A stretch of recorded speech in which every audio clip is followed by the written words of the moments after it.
It started with an unexpected knock at the door late one evening. My mom's best friend, Olivia, stood on the porch, her face flushed with a mix of frustration and exhaustion. She had just gone through a difficult breakup and needed a place to stay for a few days. Naturally, my mom welcomed her in without hesitation, as Olivia was practically family. I've known Olivia my entire life. She's the kind of woman who commands attention the moment she enters a room, poised, confident, and undeniably beautiful. Her dark hair always cascaded in perfect waves, and she had a sharp wit that could disarm anyone.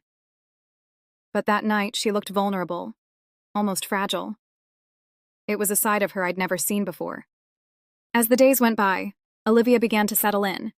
She and my mom would stay up late, talking and laughing over glasses of wine. During the day, Olivia kept to herself. But I couldn't help but notice her subtle glances in my direction. At first, I thought I was imagining it. She was my mom's friend after all. But as time passed, those glances lingered just a little too long, and her casual touches started to feel deliberate. One evening, my mom had to work late, leaving Olivia and me alone in the house.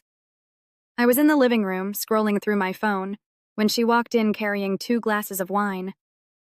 "I thought you could use a break," she said, handing me one. I accepted it with a smile. "Thanks." "Long day?" "You could say that," she replied, sinking into the couch beside me. Her presence was magnetic, and I found myself hyper-aware of every movement she made. We talked for a while, the conversation flowing easily. She told me about her breakup, her frustrations, and her plans for the future. There was something intoxicating about the way she spoke, her voice low and sultry, her words carefully chosen.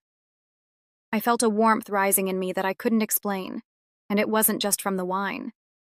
At one point, she placed her hand on my knee, her touch sending a jolt through me. "You're such a good listener," she said, her eyes locking onto mine. "It's rare to find someone who really understands." I laughed nervously, trying to brush off the tension. "Well, I'm here if you need to talk. Anytime." Her lips curled into a small smile. "That means a lot to me." The moment lingered, heavy with unspoken words. I could feel the air shift between us, the line we'd been towing suddenly becoming dangerously thin. I stood up abruptly, needing to break the spell. "I think I'll head to bed. Good night, Olivia."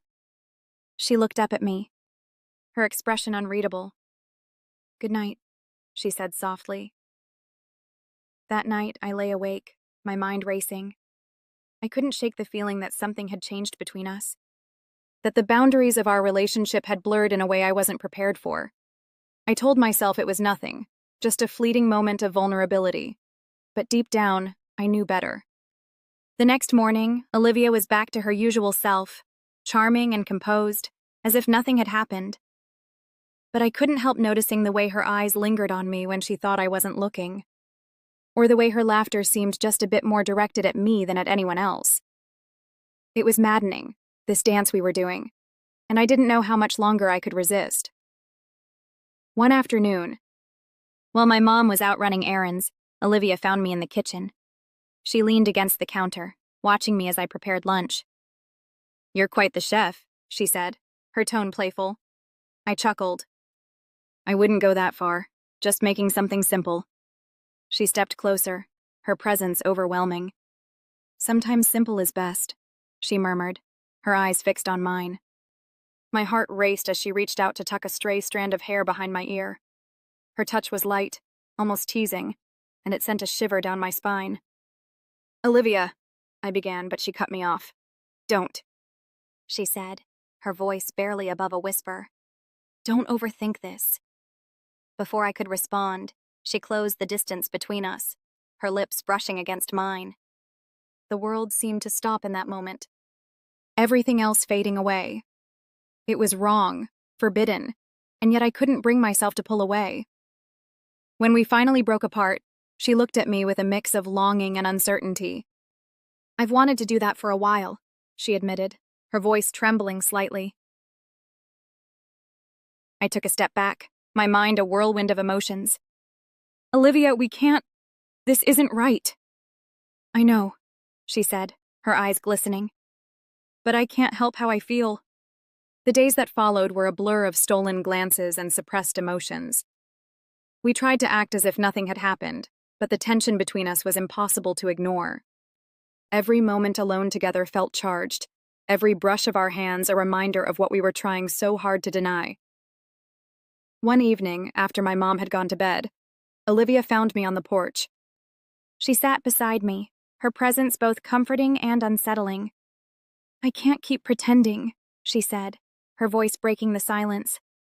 "Olivia, this has to stop," I said, though my resolve was already crumbling. She reached for my hand, her touch sending a jolt through me. "Tell me you don't feel it too," she whispered, her eyes searching mine. I couldn't lie to her. "I do," I admitted, my voice barely audible.